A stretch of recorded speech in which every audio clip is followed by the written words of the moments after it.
All right, welcome to All the Rage Sports Broadcast. I'm your host, Jesse Baden, and with my panel, I have the usual Kevin Robinson, Andy Stewart, and the one and only Jace Junk.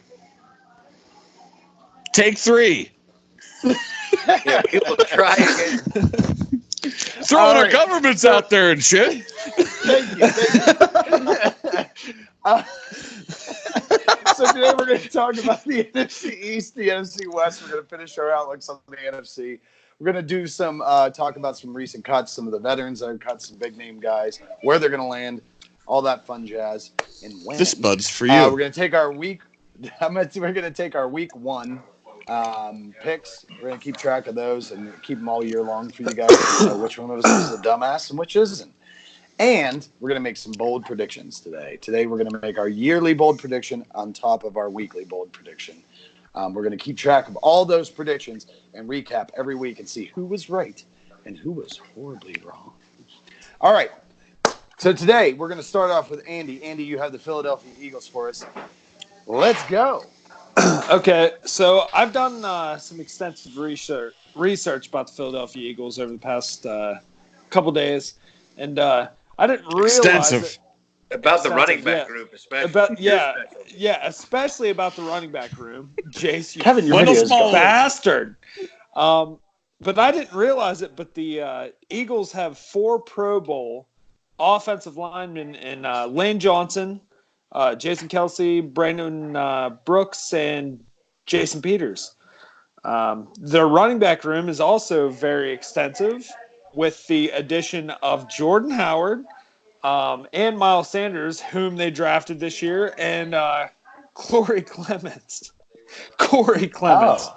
Yeah. They also added... Wendell Smallwood's not there? Does he still play with them? Okay, so...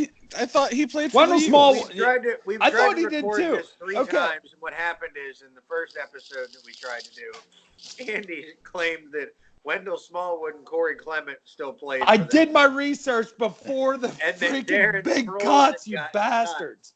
Wendell Smallwood was a shoo-in. Wendell Smallwood was a shoo-in. Wendell Smallwood is a saint. I'm just making sure it's known to the public that he got that wrong. They took him out Jace to a nice seafood dinner and never called him again. I also wanted Jace to know got that a I'm fancy the iPad only... and he's been stat correcting us. I'm the only person in this thing that does my research days before. This is true. I do my research about 10 minutes before. Yeah, that's why I'm biased. Or you do your research and then we tell you that's not the team you were supposed to be researching. Yeah, that happened. Oh, I wasn't. That happened too. But anyhow, today's been a shit show to start already. Yeah, so let's just get through this fucker. Right. Okay. Well, anyhow, they signed D-Jax too, didn't they? Yay! All right, Eagles. I'm not allowed to talk about Ronald Darby. LJ Fort, who's a former Steeler, is a Philadelphia Eagle now, who I think is a huge pickup. And we already talked. Vastly underrated. Very good in coverage. I actually texted Jesse Smith, sideline who's in our fantasy football. He said he was a great guy, and he's a sideline to sideline cover, great in pass coverage. Unless you put him on a top 10 receiver like Keenan Allen. This is like deja vu. You can't tell we've I'm living in Groundhog Day three times now. I'm living in Groundhog Day. Where's Bill Murray? Is Bill Murray on the podcast? I wish he was. When can we get Bill Murray on the podcast? That's the real question. I'm texting him. Jace, you're the golf guy. Come on. Don't worry. I'm texting him right now. They signed Jason Kelsey to a 1-year deal, who is as important to that offense as Carson Wentz is. Yeah. They signed Andrew Sendejo from the Minnesota Vikings, who's a run-stop guy. I mean, he's going to be really important in their secondary. He's a third safety. Jake Elliott got a 1-year deal. I don't know why they didn't lock him up longer than that, but I mean, I guess he missed some extra points and stuff. So it's must be a hotbed of kickers coming in the next draft. When you're a kicker in Philly, you're only as good as your last play. Yeah, pretty much. I mean, he missed a couple extra points, but you're only as good as your last play. But I mean, Jace, your audio is terrible. Kevin trashed my whole D-Jax thing.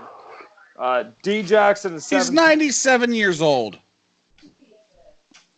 D-Jax, baby. D-Jax, baby. I have faith.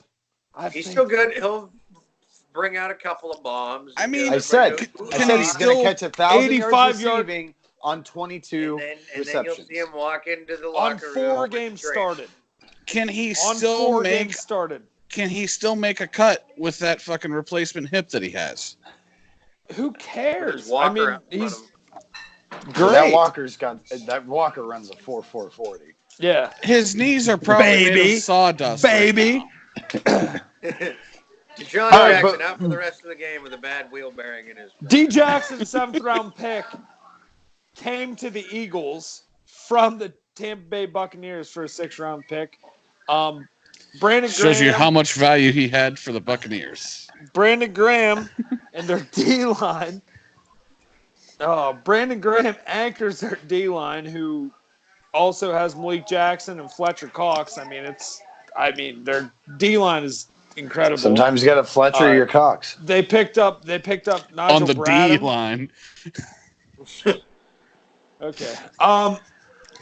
That's all I got on the Eagles, I guess. We've got Andy. So All right. But all seriously, all seriously. all seriousness here. Seriously in that. This is a team that could win the division. This is a number team that 2 could win the seed, division, barring Wentz's injury. Their real weakness was at receiving.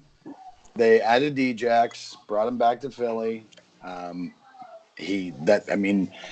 If he can play like he did 4 years ago, then fine dandy. He's going to be a great addition. They still have Nelson Aguilar starting, so anything's a little bit better than that. Their D-line does look scary. Yeah. But no. Compared to before. Compared to any of his other seasons. Yes, exactly. Their D-line does look very, very scary, just like their Super Bowl winning team. They actually brought back Vinny Curry, I believe. Yes, they did. I think he left and then came back, adding Fletcher Cox in there. Or Brandon Graham, that whole defensive line looks awesome. So it could be if they go back to the way they had it before when they won the Super Bowl, could be a scary team again. My ceiling's probably 10-6 on this team, barring crazy injuries. I thought I was supposed to give the prediction. We all do. I know. But it's his team. He gets it first. Yeah, I thought it was. I was going to say this is a 10-6 Worst team. host This is.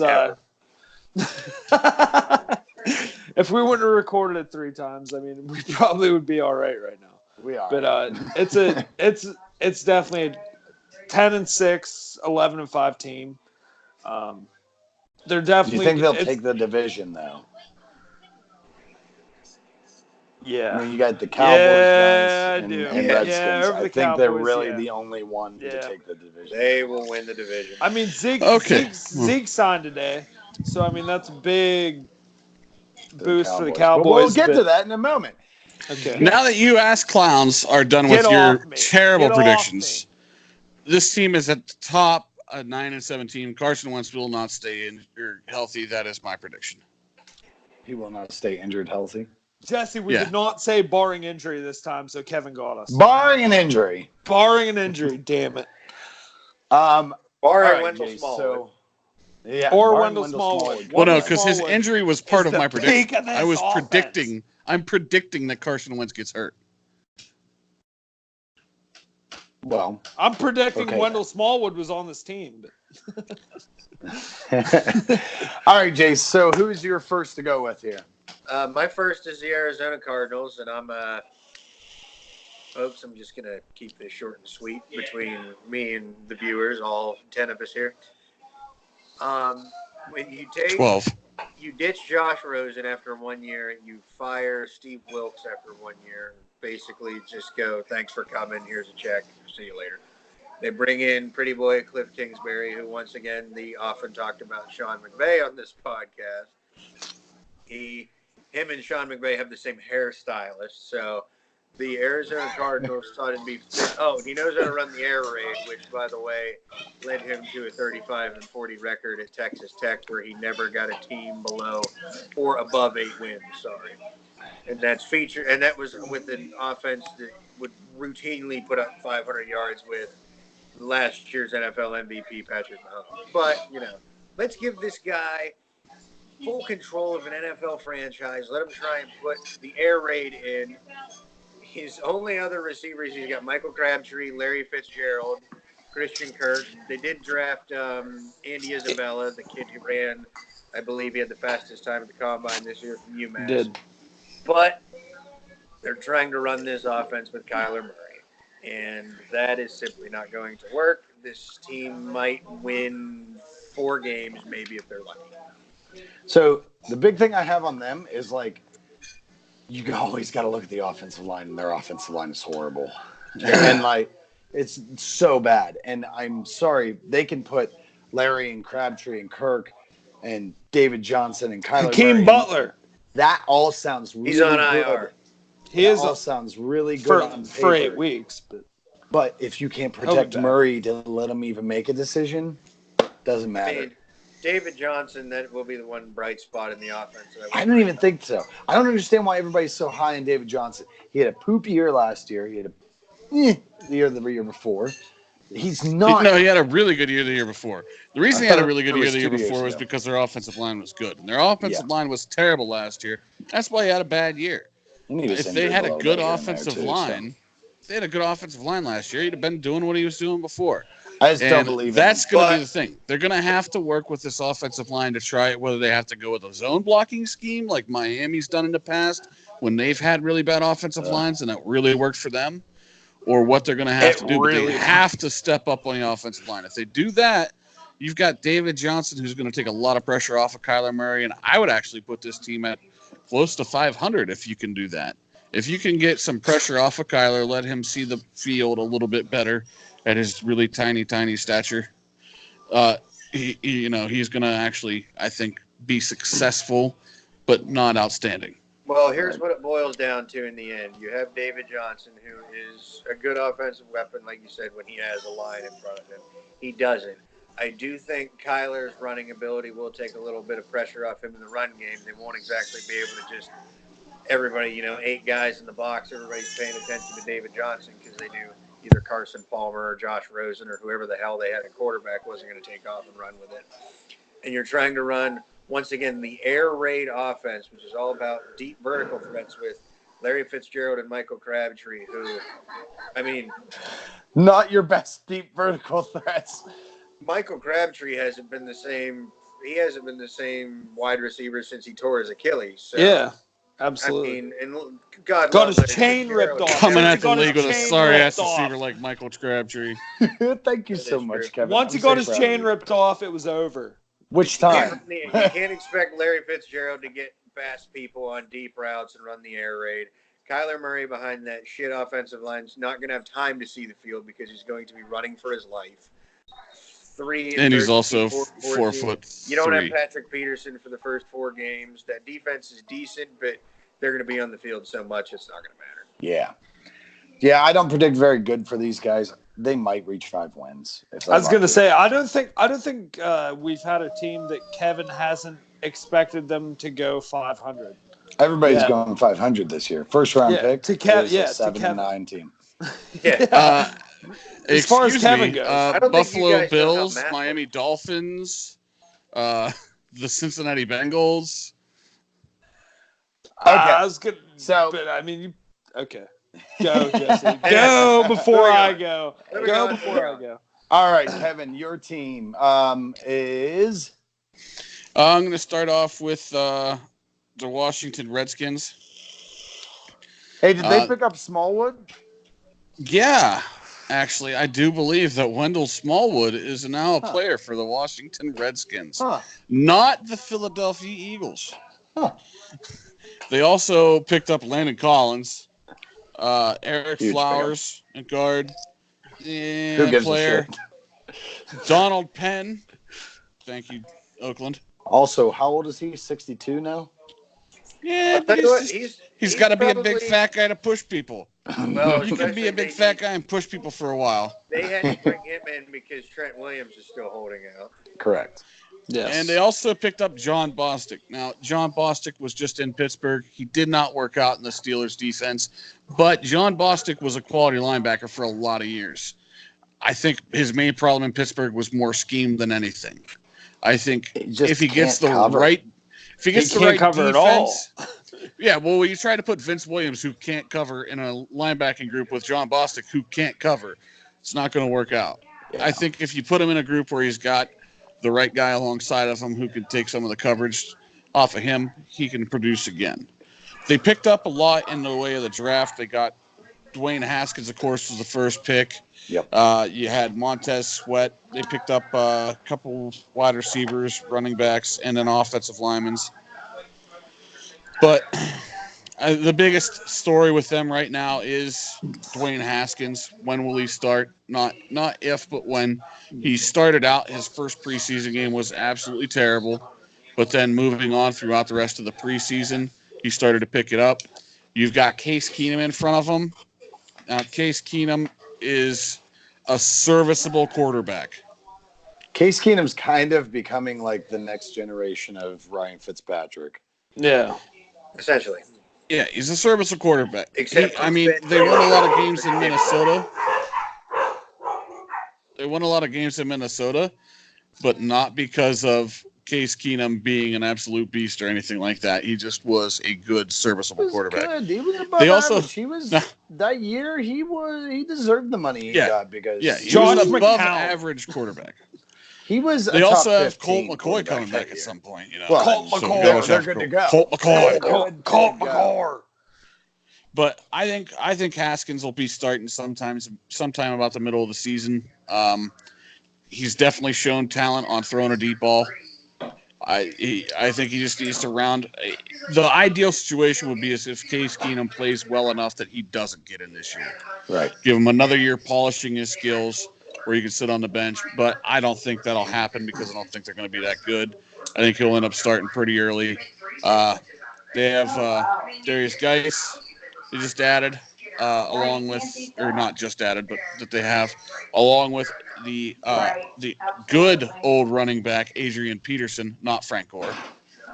That's still showing that he can run the ball when called upon. That'll help out a little bit, but I still think this is going to be a team that's hovering right around 500. Again. This is a Gee, I wonder what 500 Kevin's predictions are. No. Haskins is going to start the first Lower end of 500. Within the first 5 games, Dwayne Haskins. Yes. Like 6 and 10, I would 7 go- I and would 8 go- season. They're going to week go 6, 1 week 7. and 3 to 2 and 3 in the first 5 games. That's when they're going to call for Haskins. Good call. Keenum's going to throw a game where he throws 3 picks and 150 That's it. yards. That's it. And they're going to freak out and be calling for Haskins. And if That's this is how a it's going 500 to team, happen. then I'm done. They're going to watching get football. blown out by someone in these first 4 weeks. Keenum's going to be the problem. Haskins is going to be called upon. Tell you what, you got to like that running back room, though, with featuring Darius Geis. You have Adrian Peterson and Wendell Smallwood back there, too. Yeah, It has Wendell nothing to Smallwood. do- They're just- I It gotta has say, nothing Wendell to Smallwood. compare to the Yeah. Buffalo Bills running I back gotta room. say though, if Ever. Geis comes back, that could take some pressure off of Keenum and or Haskins. If he comes back strong from his injury, nobody's really seen a lot of what he can do at all. Looked good in the preseason, but So He did. I He mean, did. he's a real flyer, especially like in the fantasy land. He is a flyer. So he might be amazing. He might be shit. We don't know. He's a good late round pickup in fantasy drafts to grab. So there's my fantasy tip for the day. On my team. Yeah. So I don't see this team going above 5 wins. I really don't. I think this is right with there with the Cardinals. I think the NFC is going to have the highest of highs and the lowest of lows. Your first round draft pick, I think, is probably going to be. It's either going to be. No, it's probably going to be an AFC team. Never mind. It's going to be a lot of the top 10. they're going is to gonna be NFC they're going to be teams. hanging out in the basement with the Giants. Yeah. Yep. I think they're better than the Giants, though. I That's disagree. why. I think so too, but that's a thin line you're walking there. All right. So speaking of that lovely division over there, we were talking about it briefly a moment ago, but I'm going to touch on the Dallas Cowboys. Obviously, the big stories this offseason have been signing their stars. They've had to sign Jalen Smith, Lowell Collins. They still have to sign Amari Cooper and Dak Prescott, even though they offered a contract to Dak. And they just signed Zeke just the other day. They are throwing money around like crazy. This is what I think from that. There's two things that are going to happen from this. Either they're banking on this salary cap to grow and grow and grow and hope that they're going to be able to afford all these people in the next 3 years, or you're going to see this team lose other talent all over the field. You're going to see them lose people like Travis Frederick and Zach Martin, and you're going to see them lose some of their defensive talent with DeMarcus Lawrence still there. So I think they are going to have some real salary cap issues after the season. They got a lot of people that kind of came out of that same draft time, and they're trying to sign them all. Finding this money right now is just insane to me that they're trying to find this money, and I don't know where they're finding it. But to give you an idea who they lost this year, they lost Beasley, who was surprisingly one of their the Bills running back room, baby. He's a wide receiver. He's a wide receiver. I know he is, but I mean he's in the Bills running back. No, he's not. He's in the wide receiver room. No, he's not. He's a slot receiver. He goes across the middle. He's they signed Randall Cobb. He's in the running back room. They signed Randall Cobb with their loss of Allen Hurns. Randall Cobb has had his moments of looking like a top 10 receiver and then injury, and then had his moments of looking fantastic and then injury. When you get away from Aaron Rodgers, people can really seem very pedestrian when they get away from him. For instance, Jordy Nelson. So Tavon Austin re-signed with them. I don't know why. why that guy's still in the league or how. Alfred Morris Special teams. For the one reverse he gets a year that he takes like 90 yards to the house. Yeah, that's it. Alfred Morris is back. George Iloka. I don't want to try to say that name properly. George Iloka. Iloka signed with them, so that helped on their defensive side. I think they signed Brian Jones as well this offseason. Byron. Extension. Byron Jones. I think they signed him to an extension too. So they're throwing tons of money all around the place. Yeah, they gave DeMarcus Lawrence 5 years, $105 million back in April. Yeah. What the fuck? So he's worth it. See, is. They're signing a lot of homegrown talent and people that they want to lock up for a good time. And that's great. But the money they're throwing around, they're making Zeke the highest paid quarterback. They're probably going to end up making Dak one of the top 5 highest paid quarterbacks. They're going to, Lowell Collins is the highest paid left tackle right now. Lowell Collins is one of the highest paid tackles right now. Martin, I think, was signed last year, and he was one of the highest paid guards last year. So, Jerry Jones likes to tug on some money egos. Around. Yeah, absolutely. And pay people a ton, and it's going to affect this team. As far as the money and the cap growth, the NFL is actually set for new TV contracts between 20 and 21. So that's where a lot of the talk today after the Zeke signing was that maybe that's what he's looking towards. He's thinking because they're going to get a bigger contract from all the TV deals, and then they'll get a big higher cap number as well. He better not just be looking at it. He better have like a little closet in his office, off to the left of his office or something in Jerry World, where he has a shrine where he holds his rosary beads, where he prays that the salary cap gets bigger because the balloon is going to pop up. Well, I think who's going to lose out on this deal is and not really lose out because he's going to get out of Dallas, and they are always good but have a ceiling. Is Amari Cooper? There's not going to be any money for Amari, he'll end up going somewhere else, hopefully to a Yeah, better situation that's where he kind can of what maybe I'm get a worried ring. about too. Yeah. Another one. They're going to shoot themselves in the ass on that. Because it's not Dak's not going to be one of the top 5 highest paid quarterbacks. But The way the we've quarterbacks said it before. contracts work. The way quarterbacks work is when you sign, not Yeah, it's who when you you are. sign. Yeah. It's when you sign. Yeah. So he won't So- be one of the top 5. He'll be the top quarterback paid the day he Yeah. signs his contract because that's he how wants it works. more money than Wentz.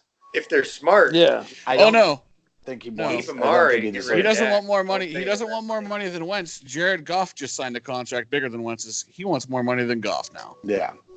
And that's the issue that blows my mind because if you look at the best teams in the league, the teams that are consistently in the playoffs, And he'll be back in a doing moment. well, their quarterbacks are not in the even top 10 right now.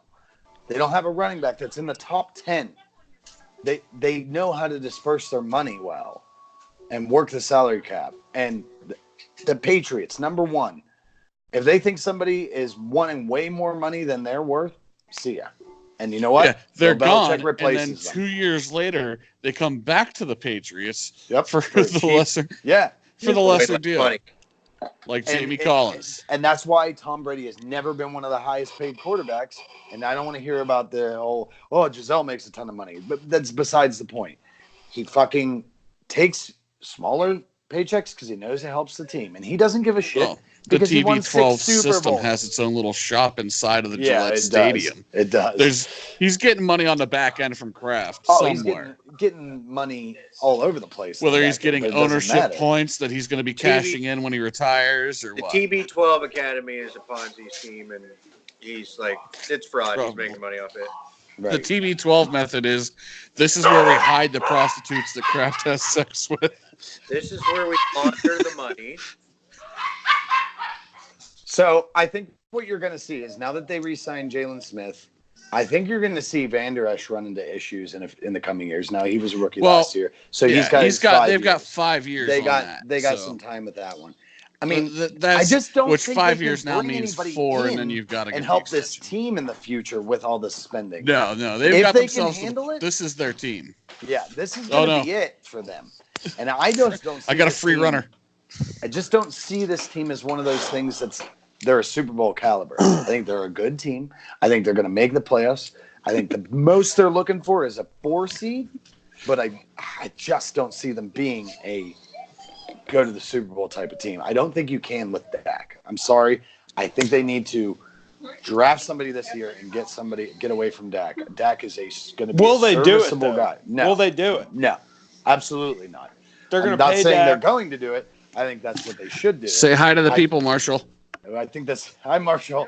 Hi, Marshall. I think that's what they should have done with Tony Romo. I love Tony Romo to death, but he couldn't do anything in the playoffs for them. They needed to move on with him, and they were stubborn, and they didn't. That's the Cowboys' way, and that's why Jerry Jones won't win another Super Bowl in the next decade. If Dak Prescott is the new style Tony Romo. I mean, he's a playable character in the Dallas offense, but I mean, he's not going to take them to the promised land.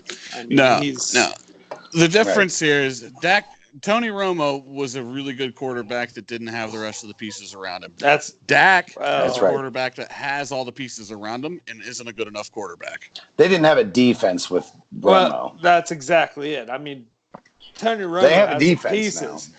He had Des Bryant. Or a I field mean, goal. he had some pieces. And then the Ouch. other big story with Dallas is Mr. Jason Witten, number one reliable guy. Jason is back. Witten's back, baby. Thank God, because I could not take him in the broadcast booth anymore. Yes. Holy shit! Amazing He's worse tight than I end. am at freezing. I don't care if he doesn't catch a ball this Amazing year. tight end, just top to of the keep him out line. of the broadcast. Can we get Amazing Booger tight end, McFarland top of to line retire character. back to football, too? Just have him roll his little cart in front of all the people that are paid $300,000 for the 50-yard line tickets. He's insufferable. But Jason Anyway. Witten, great person, great tight end, terrible broadcaster. Yeah. But Terrible anyway, broadcaster. I think that Dallas is going to compete with the Eagles for the division. I do not think they're going to win it. I think the Eagles will win this division. I think this is probably a 9-7 to 10-6 team who's barely going to make the playoffs. I think maybe a wild card is in hand for the Cowboys. I think it's the definitely a wild Cowboys, card team. No, I think this is a divisional team. I think the Cowboys go 12-4 and win the division. I think Ooh, Every team It you've said has all- gone 8-8. It all So I Carson mean, Wentz they're is all gonna be fucking hurt. winners. It Everybody's all got a depends trophy. on Amari Cooper. If Amari Cooper continues his run like he did last season, this Dallas Cowboy team could be pretty difficult to stop. Yeah. I think Carson Wentz gets hurt again. I think the Cowboys take the division, and like I said, they're going to be in the top 2 seeds in the NFC. Kevin, if all these deep cuts hit, you're going to be famous somewhere. Yeah, pretty much. To those Yeah. 8 viewers we have. Yeah. Yeah. To those 8 viewers, you have to spread Kevin Robinson on because if these deep cuts hit, All right, Jace. Solid Who is gold. your second team? What do you think about the Cowboys first, Jace? Because you didn't give your prediction. Oh, yeah, well, you didn't say anything. it really doesn't matter what I think about the Cowboys. Zeke will help. Jason Witten, I actually think will help. He's not going to run past anybody, but he'll still get open, give Dak a safety valve. My last thing is if Jerry Jones makes Dak Prescott the highest paid quarterback ever in the NFL, Steven needs to take Jerry and go, okay, Dad, it's time for you to go down the road to the home now and just stay here, and I'll run the team. Because Right. Dak Prescott is not worth – he doesn't deserve to be the 5th highest paid quarterback in the NFL. I wouldn't give him a warm 6-pack for Dak Prescott, As as Jeff Junk would say. You couldn't make me take Dak. I mean, if you had a gun to my head and he had to be my franchise quarterback, I'd be like, okay, cool, we'll roll with you. But other than that, no. I'll take Josh McCown. I'll take Wendell Smallwood at quarterback. But anyhow, I had the New York Football Giants. Once again, I'll try to keep it short and sweet. Saquon Barkley, once again, you kind of get a method here. The only difference with the Giants is their rookie quarterback isn't starting yet. But everybody knows Eli is hot garbage, and he will be – I think he'll probably – we talked about the Redskins earlier. I think he'll probably be replaced before – even though John Mara and the Giants brass and Gettleman and all of them came out and said they don't want to see Daniel Jones on the field in his rookie year. He's going to be on the field his rookie year. And the Giants are going to be bad, even though they have – I think they still have Janoris Jenkins. Who else? They just gave away Landon Collins basically because he didn't want to play for them. They just handed him away for nothing, for pennies. So essentially what it boils down to is once again you have you had the worst offensive line in football last year coming back with essentially no upgrades, very little upgrades. They got rid of Eric Flowers. That was basically the only thing they really needed to do, but it didn't help them very much. I see this as, like I said, I think the biggest storyline with this team will be how many yards Evan Ingram has, because that's the only person Eli and or Daniel Jones has to throw to. Sterling Shepard. Sterling Shepard. But yes. It's the only man. He's not Hey, Sean O'Hara's in the press box. That's fine and dandy, but Golden Tate will be back after 4 games. Just because the guy was trying to have some kids, God forbid.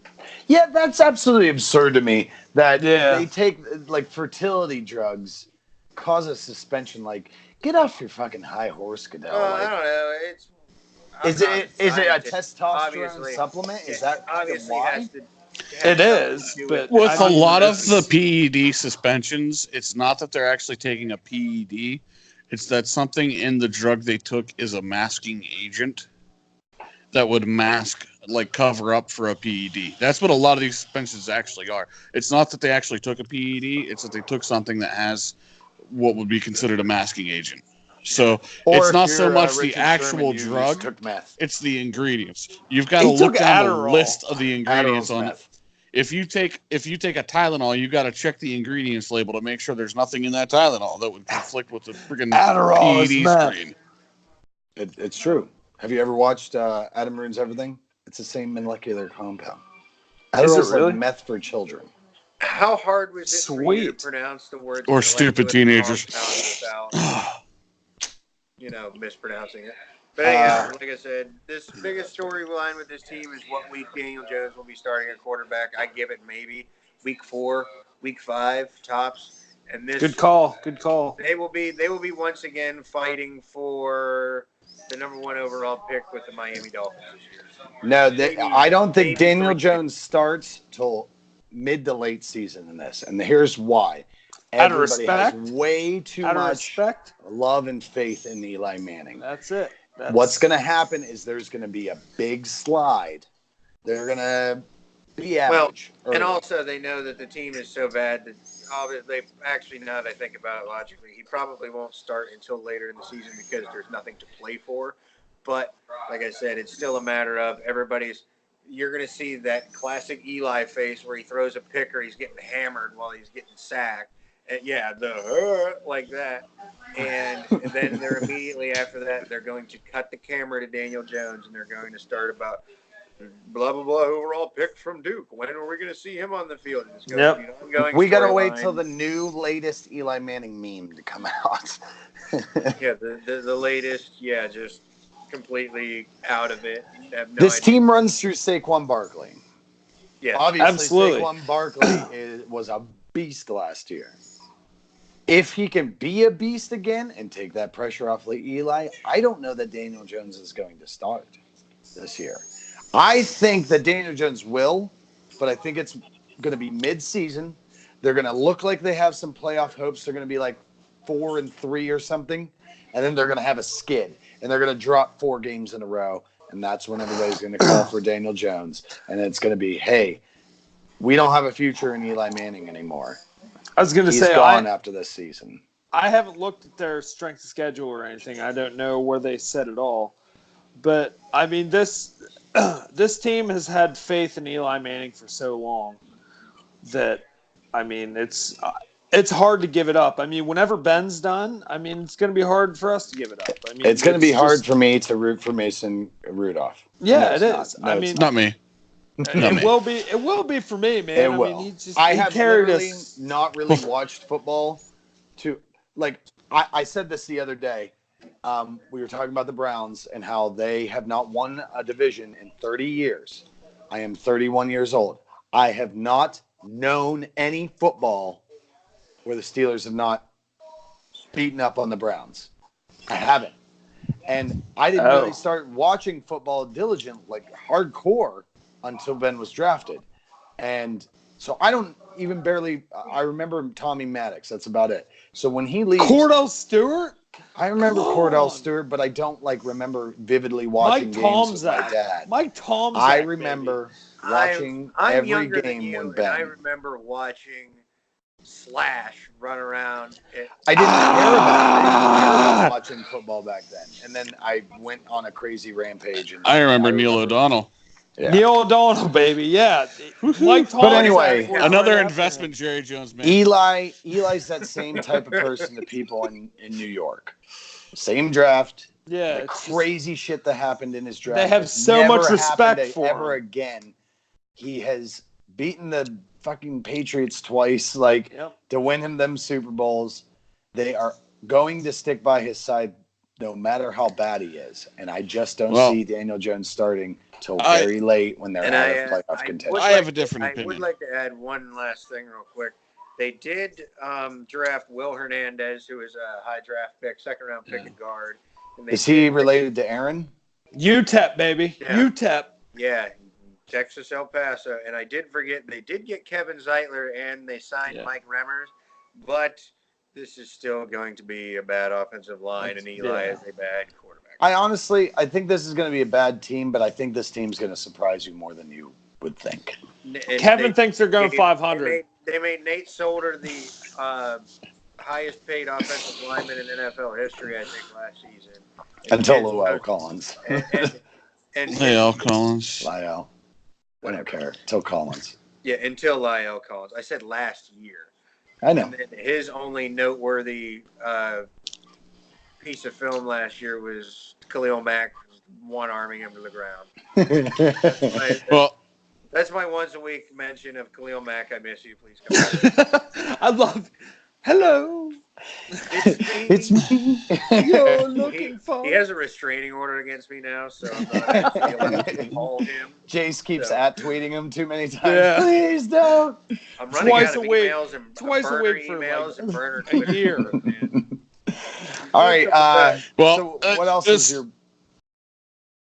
Go real on. quick, Jason's already made his prediction. But real quick, my thoughts on the Giants are I think Eli will be out and he'll be out quick. The whole we love Eli thing, that was 2 years ago when they sat him on the bench for Geno. That's not I think now it's to the point where the fans are like, you know what, it's time to move on. They saw enough out of Daniel Jones this preseason that he is gonna be about equal with Eli right now, as far as talent wise. He still has a lot of work to do to be a top flight quarterback in the NFL, but he's at least equal to Eli. The team runs through Saquon, but the quarterback runs for his life. So they're going to be – Daniel Jones will be in early. Daniel Jones will be on his ass early. Eli might come back in when Daniel Jones gets hurt because of the lineman takes his head off. That's exactly why Daniel Jones won't be in. It's because of No, that he'll be in. line. He'll be in because he'll be terrible, and the fans They will call do for Eli not to come out. Eli Manning has taken the abuse, and they will let him take the abuse. Yep, in New York. that's But- exactly why I think he'll stay in, because they're going to let him get hit All that being instead of said, the rookie quarterback. I think this team goes 500. No, I think this team's at the bottom of the NFC. I had my arms wailing already. Kevin. Damn it. I think they're at the bottom of the NFC East and not gonna be anywhere near successful. All right, Okay. Andy, what is your second team? My second team is the NFC West's own Seattle Seahawks. And, I mean, you can't talk about them without talking about, without talking about the Clowney trade. I mean, that's been huge over the last 2 weeks. Like, That was a phenomenal pickup by them, but Clowney was we've getting seen traded. Where's Possibly. he going to go? Where's he going to go? I mean, Possibly. all we've that. seen this happen before, where Seattle makes a big Yep. deal for someone where you're like, "Holy shit!" Yeah. and that's never Absolutely. panned Percy Yeah. Harbin. Percy Harvin, yeah. out. Jimmy Graham, Jimmy, yeah, Kevin, wasn't he your best number one pick? big insane. Big when he Sons was in of New bitches. Orleans. Like Um, they've made these big deals for someone who's supposed to be this high caliber player, and it's never worked out for them. Outdated weapon. I mean, That's it. Ended up being. That's what it ended up being. It's like signing Jordy Nelson. But I mean, they signed Ziggy Ansah too. I mean, if his shoulder holds up, I mean, that's another pass rushing weapon. I mean, Well, they to be Go- fair, we'll all Jesse, talk you about this keep- one, I guess. You keep pounding on Jace about Jordy Nelson and the Raiders' big draft picks or free agency pickups they've made, and Jace could fire back if the Steelers ever did anything in free agency ever. Ever. Yeah, Lima I mean, Swede. That's where. Lima Swede. That was a draft pick, baby. Yeah, I know. But He we was brought late. him in to suck. He was late. And how I many look- other receivers have we drafted that have turned out Look great? up Omar Sammy Jacobs. Coates. Look up Omar Jacobs. You guys don't Mike even know who that Wallace. is. Mike Wallace had a great career. for you. Everywhere but Pittsburgh. Yeah. Did all right. Anyway, in go Pittsburgh, I on. mean. Andy. Okay. But anyhow, this year I talked about Ziggy Ansah. I mean, this year they drafted DK Metcalf. I mean, Doug Baldwin's retirement. I mean, that hurt them a lot. Crazy. I mean, And that we didn't it even talk sucked. about him in our retirement. No, segment. we didn't. We did forgot all not. about him. But I mean, that was huge for them. I mean, he was a giant part of their offense. I mean, Tyler Lockett picks up a big part of that ball share, I feel like. But they brought in DK Metcalf. I mean, they drafted him earlier than I thought he should be drafted. Everybody thought he was going round one, which is just ugly, and I hate anybody that thought that ever. But One of those people. you were. I I was like the only one watching the draft, and why hasn't DK Metcalf got taken off the board yet? It's because he has we're not even talking about No it. agility. No, he has a The short. same 3-cone time as Tom Brady. He has a longer 3-cone drill than Tom Brady, actually. By like Which is 0.01 seconds. Yeah, but Round it's a wide We've receiver. To We've a seen quarterback Tom who's- Brady try to run a route, and it's the most disgusting thing to ever Yeah. watch. And Well, try to there catch were a videos pass going in around the on Super Bowl. Twitter. Hopefully, DK. Okay, we're getting over this because we're moving forward. Okay, Earl Thomas's departure. I mean, that's huge for them. I mean, the middle finger. Yeah, that was insane. Oh yeah. That's like when like the franchise tag and all that hit. Like whenever he played on the franchise tag, fucked himself up. See, he just had an interview and he said that wasn't about the team. That had nothing to do with the team. It was just Pete Carroll. Pete Carroll. Yeah, I just did not see that. I actually did not see that. But I mean, their running back room. I've talked about every team's running back room because they don't compare to the Buffalo Bills. But Chris Carson and Rashad Penny, apparently they're splitting time. I mean, Rashad Penny has made a big step in his second year. Ken Norton Jr., their defensive coordinator, I mean, he has a lot of toys to put into place here with Ziggy Ansah and Jadeveon Clowney, both Shaq Griffins, Poona Ford, who the draft last Trey Flowers. I mean, he has a lot of defensive pieces, but I don't know if he's going to be able to put them into place, and I don't know if their offense is going to do anything. This is a run-of-the-mill Seahawks team. I mean, it's as per usual. It runs on Russell Wilson and his ability to make chicken salad out of chicken shit. So, I mean, who do they even have as running back now? Carson? That's who they're running with now? Carson and Rashad Penny. I just, who, like, that's all I could say to that is like, I couldn't even draft Carson this year in fantasy. Like, this team. Oh, you probably could have. He was probably still there. He's probably still there. This team is not ever going to be the Legion of Boom Super Bowl winning team they used to be for a while. They are just they don't have the pieces there yet. I honestly hate to say this because I really like Pete Carroll, but I feel like Pete Carroll's time is almost up there. I feel like people are getting anxious to get him back to that, and he's not delivering. Ever since his poor decision to not run it. Well, I think what's happening with Seattle. I think what's happening with Seattle is kind of what's going to end up what could end up happening with Dallas is they spent a lot of money, and then they ran out of money in not enough places. And so basically, then they try to get rid of some pieces here and there to make up for that, to get back to where they have money. They're in a rebuilding phase, but instead of doing like a lot of teams do and just blowing it up, they're trying to rebuild on the fly. Yeah, they're doing a quick reset. Because they have a quarterback. Because they have a quarterback. It's taken them 3 years to do that quick reset. I mean, they have Russell Wilson. I mean, you obviously have a franchise quarterback who you can build off of, but I mean, they can't build around them. They don't have the draft capital. They don't have any of it. I mean, they don't have the trade capital. They don't have anything to build around. And now they dealt away another third round pick for Clowney. They deal away these picks. That's how they won the Super Bowl. Is they drafted well for like 3 years and they got all these people, and they were all paying them pennies, and they won the Super Bowl, and they went to the Super Bowl again, and then all those contracts started hitting, and then now Clowney wants money too. Yep. And where are they going to get that? They're giving him a lot of money. Yeah, Well, right now they haven't done anything. He signed his mean, franchise tender and went to Seattle. He might be just a 1 year rent-a-player at this point. We don't know. Could be a rent-a-player, but at that point, you spend a third-round pick on somebody who could possibly be a starter for your defense next year.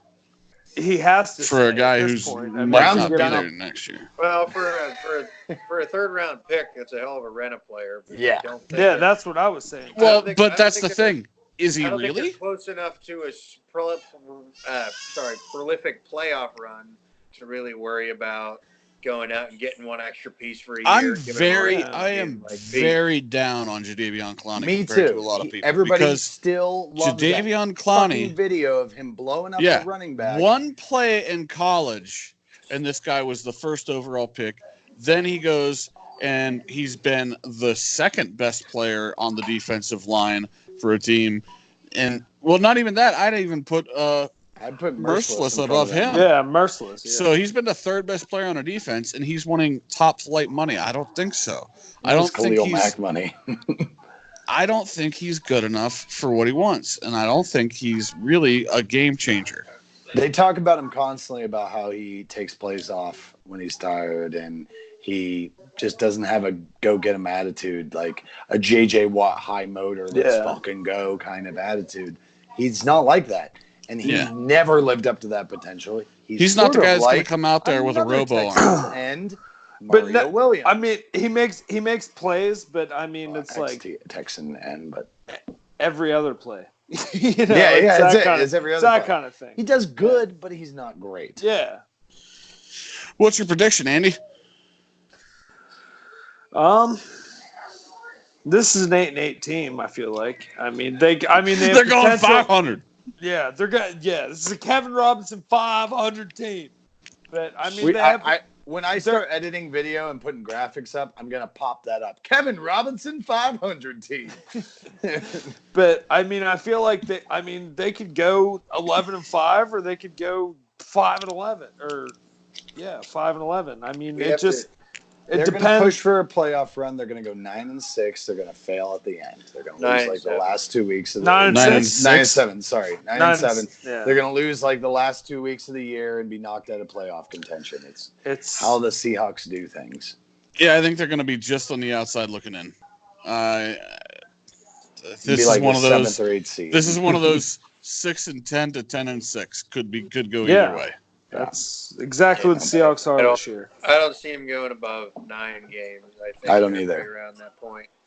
I think it has to be, and my official petition, it has to be the Kevin Robinson / Jeff Fisher 500 team.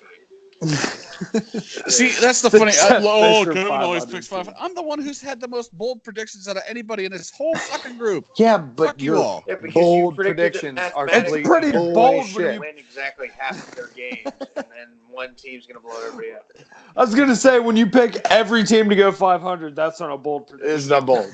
When you boldly All right. defy Speaking math, of which, sure. Kevin, who is your second team? I have the 49ers of San Francisco, but not San Francisco, Santa Clara. But they have, I think, a lot of potential. This is actually another of my bold predictions. I'm putting the San Francisco 49ers at a minimum 10-6. I think that they added a lot of pieces. I think they added a lot of pieces on this team this year that are definitely going to help out. They brought in Quan Alexander at linebacker. They brought in Tevin Coleman at running back. I think he's going to give them a lot of added play as a third down back. And a good Tevin Coleman's always been kind of weird to me because he's a bigger guy, but he's kind of fills the scat back role more than a regular running back. He's kind of like a Darren Sproles, but very big. Yeah, they also picked up Jason Verrett, who a couple years ago, a lot of people would have considered to be a top 5 cornerback in the league from San Diego. In the draft, they picked Nick Bosa, and I'm going to just go ahead and scratch his name off on my list here because he's going to be hurt because his last name is Bosa. His dad played in the NFL and was hurt. His brother has been in the NFL and has been hurt. And he has already been hurt so far in the NFL. I don't see a lot. What do you call that, he'll be Kevin? really good in the 4 plays that he gets this year because of his bad cell condition. What's Tiki Barber call that? The bad cells that has been. I mean, how can you argue bad cells when it's genetic? His dad was hurt. His brother's Andy, been tilt hurt. your camera He's been down. I hurt. can only see your forehead. But they picked up Deebo Samuel at wide receiver, and I think he's going to be awesome just because his name's Deebo. They also got Jalen Hurd at wide receiver. So they're helping. I mean, At a Baylor, baby. their wide receiver core last year, I couldn't really name any of their wide receiver core from last Dante year Pettis? or the year before. Marquise Dante Goodwin. Pettis? Yeah, you're right. Marquise Goodwin, who was the Dante third best Pettis. receiver for the Bills. I always just So, remember yeah, because he was a one real year good quality he had player. his ultimate team card that had like 98 speed. Dante True. Pettis. You say But him they- on all verticals. We So go they picked route. up a lot in the wide receiver department. They picked up some defensive players. They got him they got him a tight end. It's more of a blocking tight end to help out in the running game. Every one of their draft picks has actually made the roster. It's one of the few teams you'll see that out of that gets. I really have been impressed with John Lynch and Kyle Shanahan's what they've done with this team since they took over. I think they're making a lot of good choices. Jimmy Garoppolo. Last year he came in. The first year there he came in and he won 4 games and looked pretty good doing it. Started out last year he didn't look all that great, and then he got hurt. Starting out this year he had a terrible first preseason game. The next one he looked back to the way he looked 2 years ago. So I think he's gonna actually do the job this year. I think Matt Breida is going to have a breakout year at running back. I think this is a team that's going to go 10-6 and make it into the playoffs in the wild card. No way they're winning 10 games. I was going to say. Sorry. Jesse. Breida is great. He did fantastic for them last year. The fact that they won games with the likes of like Nick Mullins and Hey, who don't talk shit on CJ Beathard. Do not. Beathard. Yeah. Do I'm not. just saying they won those games with those people. So Jimmy's going to make them better. I think that Jimmy's not going to live up to the hype, though. I think that Jimmy's not going to be that person he was 2 years ago. He came in directly after New England, still had a little bit of Bill Belichick in him. And then he came in and did great. They're putting more pieces around him, like you said. I don't see this going over 7 wins, though. I can't get behind this team until I see Jimmy produce. Maybe after this first quarter of the season, if they're 3-1, I'll change my mind. But I just don't. I think there's too much uncertainty here. I think there's got to be growing by Jimmy and some of these young players on this team. I feel like 7 wins is Jimmy G's going to come out. Jimmy G's going to come out, and Jimmy's going to be a G. With Jimmy G, I Jimmy's feel got like some new moves. Yeah, Jimmy's got the newest moves, but I feel did they pick up Wendell Smallwood as well in free agency? And Frank Gore, you son of a bitch, and Frank, you son of a Frank bitch, Gore? Delaware Walker-Air. Delaney Wallakaller. Delaney Wallacali. Get over it. But, No, I think I actually agree with Kevin on this, and I think Jimmy G. I think he comes back to form a little bit. I definitely don't think they're going to be a playoff team, but I definitely think they're floating above 500. I think they're 8-8, 9-7 kind of team. They did pick up a lot in the draft.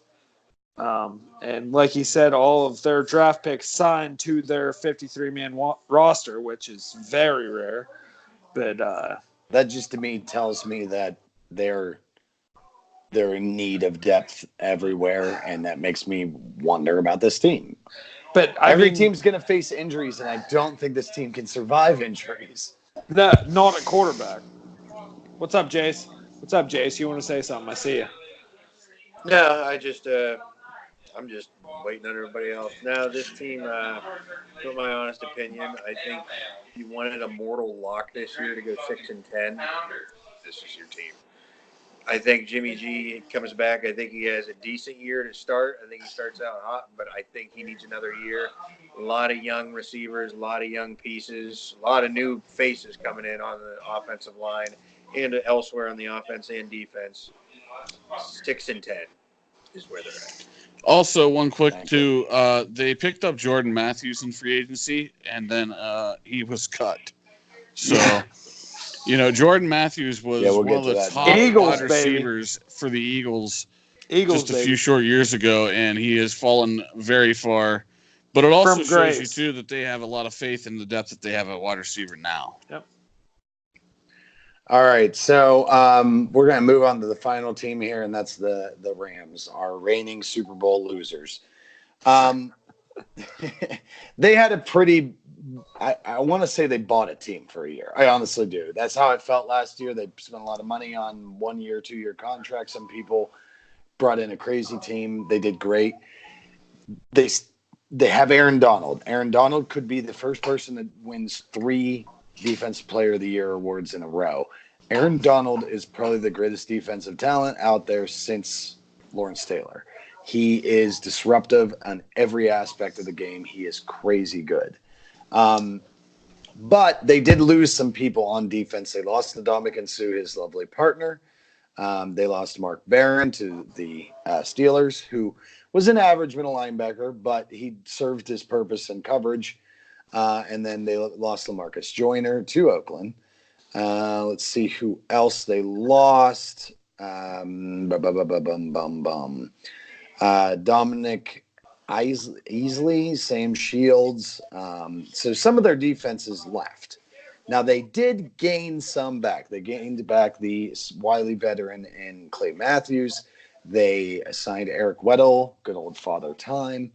They also lost one of their linchpins on their offensive line in Roger Safford. And that is a big loss for them. He was their big-time guard, really helped propel that running game. The biggest question with them this year is going to be, can their defense perform as well as it did last year with all their money they spent? And can Gurley get back to form? We saw Gurley fall off near the end of the season. We don't really know, something about his knee. No one really ever disclosed it very well. CJ Anderson came in and ran well. And in the Super Bowl, you didn't see Gurley in there a whole lot. Like, there was something going on with him. Is ugly. He fully healthy? Is he ready to go back to MVP kind of form? I think so. I think Gurley I don't know what happened. I don't know if it's a lingering injury or what, but I think he's going to be back and in prime form this year. Jared Goff obviously just signed, so I've always been a fan of Goff. They tailor-make that offense to him, though. Goff's horrible rookie season kind of shows that they tailor-made this offense to him and made him look better than he was. There are 3 receivers with Brandon Cooks, Cooper Kupp, and Robert Woods. Brandon Cooks is probably the biggest one on that, biggest name on that list, but none of them are all-stars. None of them are like scare you type of receivers. And fuck you, Andy. I think that I think it's all really going to depend if Gurley comes back to form, if that offense can drop a 40 biscuit on people or not. I see this team probably winning this division. They're probably going to be 11-5, 12-14. They're still great. They still got a lot of talent on there. And with Aaron Donald, that defense up the middle, that pass rush is insane. He doesn't have his partner with Ndamukong Suh gone, but he's still going to perform outstanding. It's all going to depend on Gurley in this one. This Bud's for you. Brought to you by the King of Beers, Budweiser. Yeah. Go, Jace. It all hinges on Gurley being healthy. And like Jesse said, we really don't know what that was at the end of last year. Relying more on C.J. Anderson, the backup split up. Goff, we expect him to have another big year. Offensive line still mostly intact. The weapons are still there. And obviously, you put Aaron Donald on any defense on earth, and it becomes 10 times better. Like Jesse said, I still see them as probably at least a 2 or 3 seed in the NFC. Yeah. I 100% agree. That's a defense to be reckoned with, even with all their losses. I mean, Clay Matthews isn't a big – I mean, that's – one of you guys – I mean, we did the fantasy football thing, but one of you guys said that is the hair of that defense, and it is. I mean, it's a scare factor. I mean, it's Clay Matthews is nothing. He's never going to go back to the form he was. He's death, and well, I you can't you can't really judge Clay Matthews based on the Green Bay Packers because he was the only player on the Green Bay Packers defense. Yeah. It's very hard when they can spend all of their time game planning on how to block one guy. It's kind of hard to actually put any numbers up. I think Clay Matthews. Plus, they moved him around to middle linebacker for a year or two, and then moved him back, and because we didn't have any depth. Didn't he play nickel too? He played nickel too, didn't he? I mean, he played a lot of dumb shit that he was not built for. But I think this is. He's a straight. This is definitely going to be. This is definitely going to be the top team in the NFC West. They're going to probably be in. They're going to be 1, 2, or 3 in the whole of the NFC. I think that you're going to see some more progression from Jared Goff. A lot of people were down on Jared Goff after the Super Bowl, but I mean, you can't. I don't think you could take one game in a career, even if it's the Super Bowl, and say that that's how that person's going to be. Because I've watched Tom Brady look like freaking the worst quarterback in the league playing against the Dolphins a couple times. So you put him up against one of the most brilliant tacticians in the NFL ever, and Bill Belichick, and he came up a little short. I think they'll improve upon that. I think Todd Gurley is gonna come back to form, and I think the defense will be as good as it was last year. What say you, Jace? I already went. I think we're moving on to Andy now.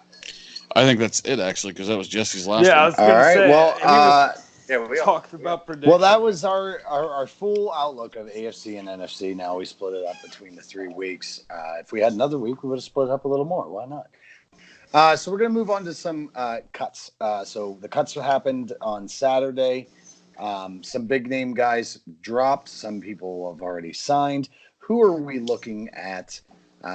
Anybody that particularly comes to mind for you guys? My personal opinion, Shane Ray really comes to mind of surprise kind of cuts.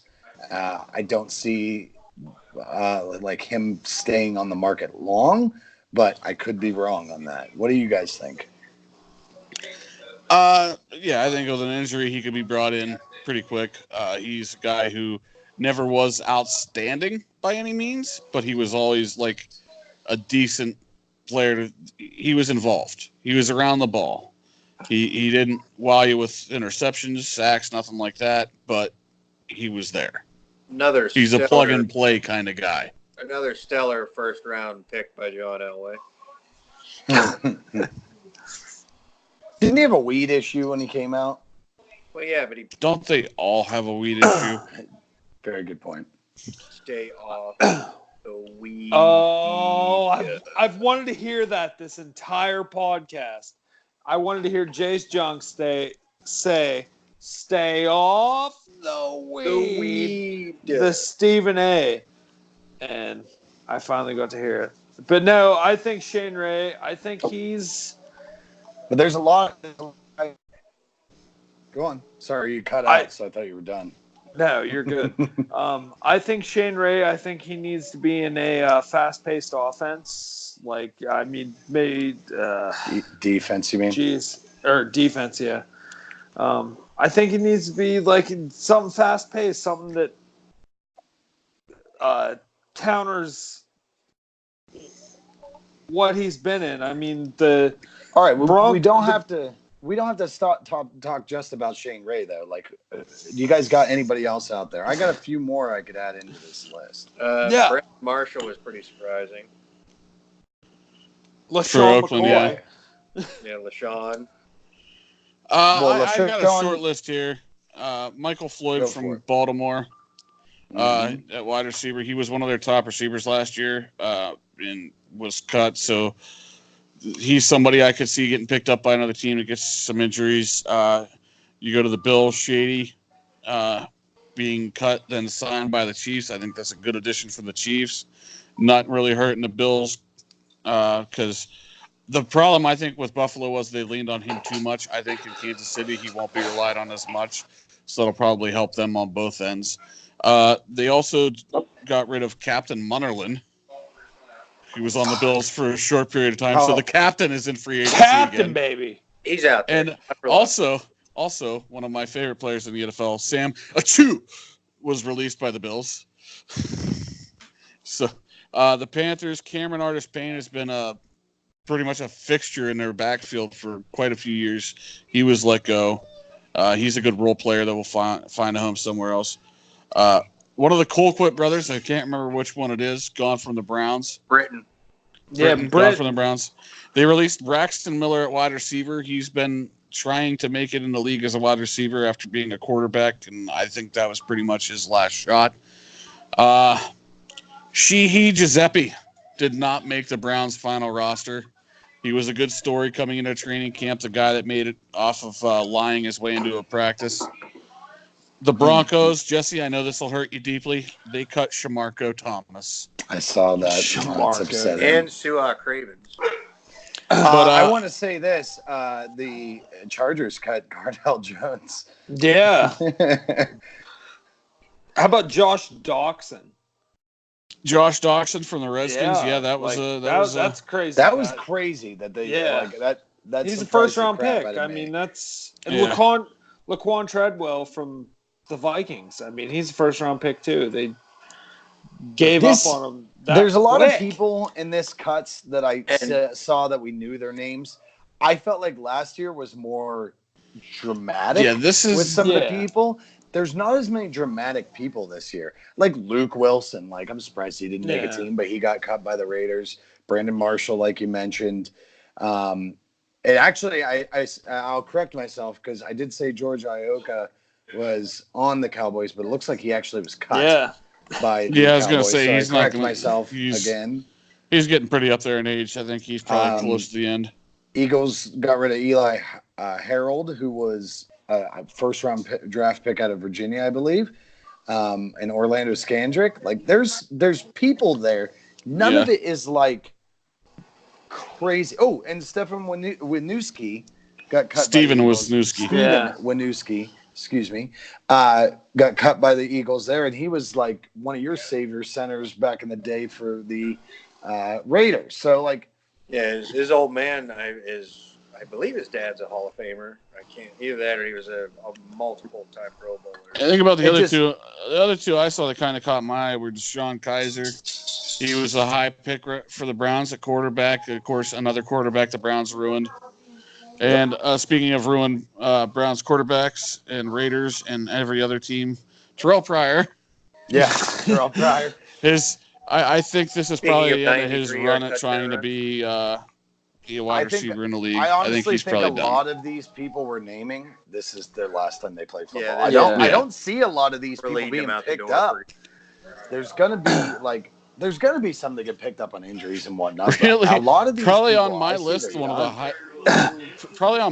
the guys that has the highest chance of getting signed somewhere would be Shamarko Thomas because he's so good on special teams. Yeah. That's about the only thing he was ever good at was special teams, but he's really good at that, and that's he might have a shot because of that. I read a little blib that DeShone Kizer gave on Twitter in 2017 whenever he got drafted or whatever, and he was talking about all the other quarterbacks in the draft, and they're like, "Oh, I want to see them throw an out route like I do," and he's cut and 3 years later, he's thrown out of the NFL. Get the hell out of here. That's exactly it. Well, it's like, I want to see them all throw an out route like I do. Two things. Josh Doxson, you talked about the Laquan Treadwell experiment. Josh Doxson signed with the Minnesota Vikings. Yeah. DeShone Kizer was claimed off waivers by, I'll give you guys 3 guesses in the first. I haven't seen this yet, so I haven't seen this either. Give us Did one he get hint. picked back up? Give us the first hint. No. Give us the first hint. It was the Oakland Raiders. I'm going to guess it was the Oakland Raiders. I'm gonna guess it was I said the Oakland first two don't Raiders. count, and that you guessed once, so that's two. It didn't count, so you're wrong. I didn't guess yet. You didn't give me a chance to guess. No, I was gonna say I The didn't. first two don't count. All right, Yeah. guys. Yeah. So that's Guys, do you have there's no- more?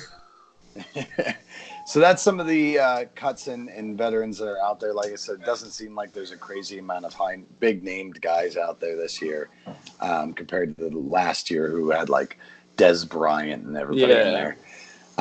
So we're going to go into the heart of everything. We're an hour and 15 minutes in, and we're going to go into the heart of our broadcast. Week 1 picks. We're going to go through each game. Give me a pick. Give me a short answer, a reason why, and what you kind of expect from the game. Make it brief. Make it short. I'm going to go around the horn. We got the Packers and the Bears. My pick is the Bears. I don't think that this defense is the best in the league, and I think they're going to give Aaron Rodgers a run for his money.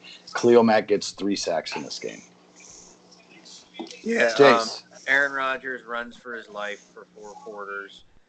Probably, I'm guessing, against that defense, throws a couple of picks, like you said. Khalil Mack will wreak havoc.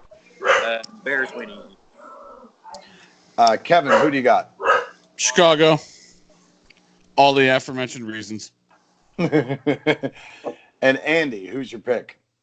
The Bears. I mean, All right, it's unanimous. The Bears are going to be winning. So everybody take your life savings and go Yeah. to Vegas right now and bet on the Green Bay Packers. Yes, Yeah. that's right.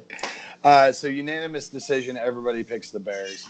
We're going to start into our Sunday night game. So that's Thursday. That is tomorrow for everybody. So there's our pick there. Our Sunday games, we're going to start from our 1 o'clocks. Rams and Panthers.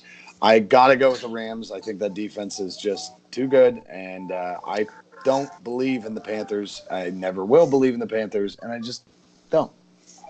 So Rams it is for me. I'm going to come out. I'm actually going to pick. That's one of my upsets. I'm going to pick the Panthers in that one. I think the Rams come out. A little bit of a Super Bowl hangover. I think Cam Newton comes out with DJ Moore and not having to throw to Devin Funchess anymore will just help him tremendously.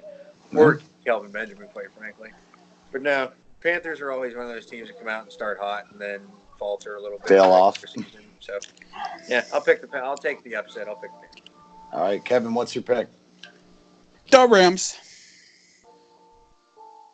That's Great all I have to insight. say. Great insight on that one, Kevin. Thank you, Homer. Andy, who do you got? Panthers and Rams. I'm actually taking the upset too. The all aforementioned reasons. I mean, Cam Newton's healthy. I mean, he has DJ Moore. I mean, CMC. I mean, it goes on and on. Greg Olsen, baby. I mean, it goes on and on. Continue. All right. Another game. Redskins at the Eagles. I'm personally going to go with the Eagles on this one.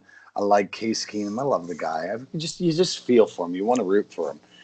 But I think the Eagles are going to come out of the gate. I think Miles Sanders is going to have a big game. I'm not saying he's going to have 100 yards, but I think he's going to impress some people. And he may be like, if he wasn't drafted, he's probably going to be the most picked up running back this year. So I'm going to go with the Eagles on that one. Jace. I think Wentz probably maybe hangs a 4-piece on the Redskins, and you're going to Jay Gruden and that defense are just going to be looking around like, what the fuck just happened to us? Like, why?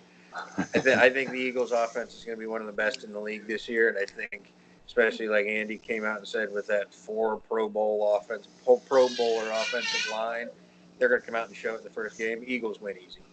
All right. Kevin, who's your pick? I think the headline on Monday in Washington will be, where has our season went? Because Carson's going to completely dominate against that defense, and the Eagles will win the game. It's painful listening to you talk. All right, Eagles is. Andy, who's your pick? They killed it. I can't even. Eagles win. Eagles win. Fly, baby. Another unanimous choice of the Eagles. All right, Bills and Jets, two of the worst of the AFC East. Bills at the Jets.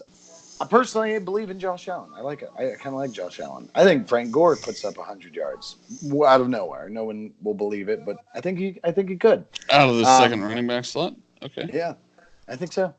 Whether they're expecting him to maybe get the start. There's been rumors of him or Singletary getting the start, but Gore, they might lean on the veteran. They haven't really said too much. I think I'm going to go with the Bills on that one. They're best shit teams, so let's see what happens. Those are always the funnest games. Jace, what do you got? I don't think bold. Well, I'll save this for. I'll actually save that for a little bit later in the show. But I'll just say I think the Jets come out and win pretty easily. Okay, Jets come out. What do you got for me, Kevin? Jets win. Le'Veon goes for 150 rushing, 75 receiving, and helps lead that team for their first win.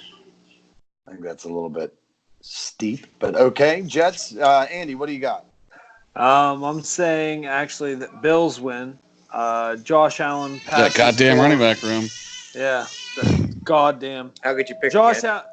Allen passes for 250 yards and Frank Gore rushes for 100 yards. So, yes. All right. Next game is Falcons and the Now we're Vikings drinking. at the Vikings. I personally am starting to believe in this Falcons team. I don't ever believe in Cousins. I don't believe in Dalvin Cook. I feel like this Falcons team is going to be one to reckon with, so I'm going to go with the Falcons on this one. Vikings defense is too good. Matt Ryan comes out, and I don't think he really plays that hot. Devonta Freeman isn't going to have a very good game. I think it's one of those ones where it's going to be Julio, and Julio never catches touchdowns, so he'll have 8 receptions, 200 yards, and it won't matter because they'll kick 4 field goals and still lose. Matt Bryan will make all of them, though.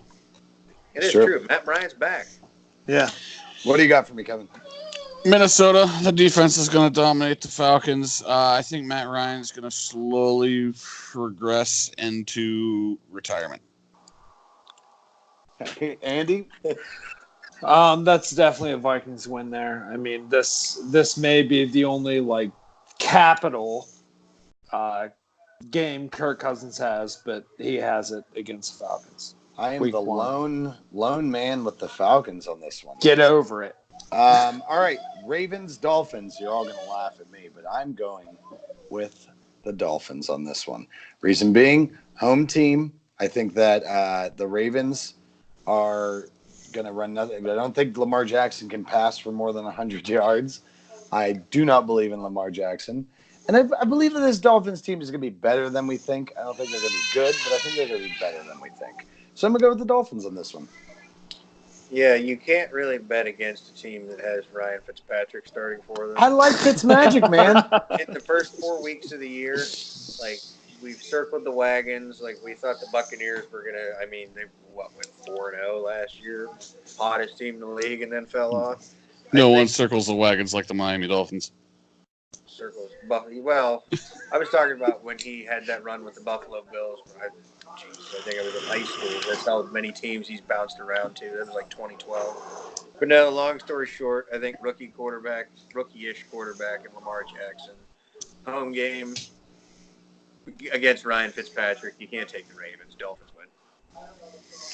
All right. Well, the 3-letter shortening of when they do like the little 3-letter on the bottom of the screen for you on Sunday football, the 3 letters for Miami is MIA, and that's basically what's going to happen on Sunday. They're going to be MIA. There's going to be Baltimore playing against nobody because they have nobody on defense. Lamar Jackson's going to run up and down the field on this team, so it doesn't matter whether he can throw the ball or not. They have no way to stop anybody. This team has given up already. They're giving away. They traded away Larry Tunsil.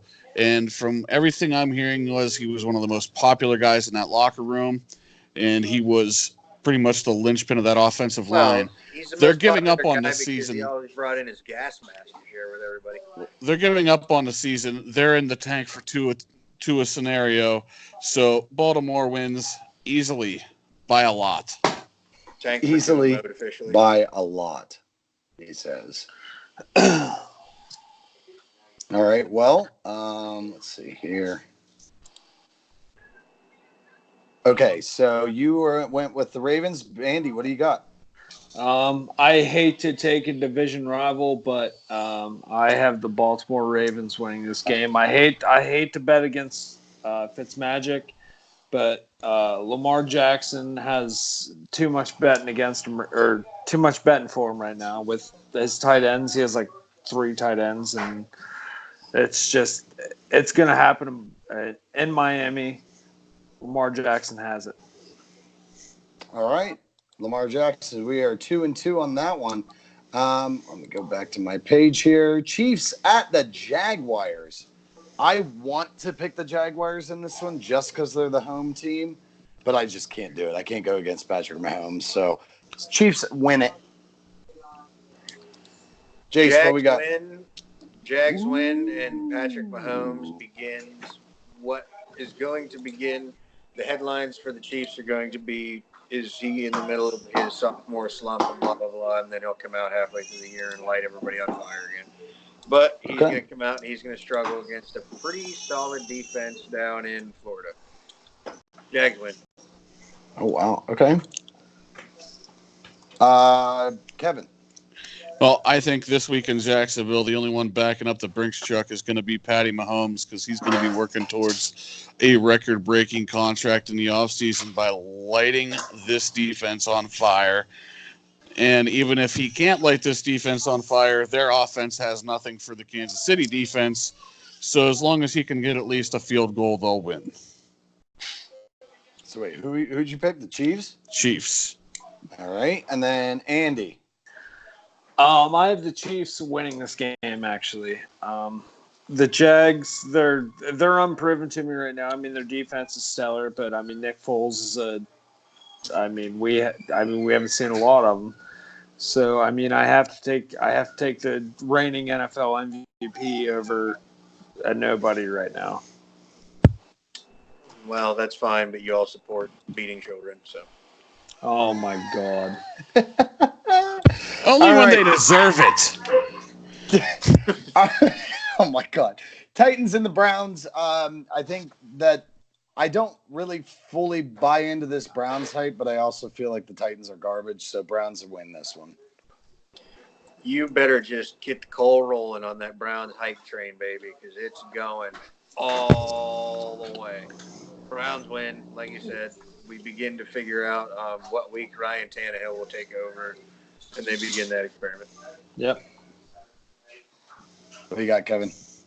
I think Cleveland will definitely win this game. I think Mariota will get hurt. Tannehill will come in and he'll get hurt. And then we'll figure out who the third quarterback is on Tennessee. Then I don't even know who that is.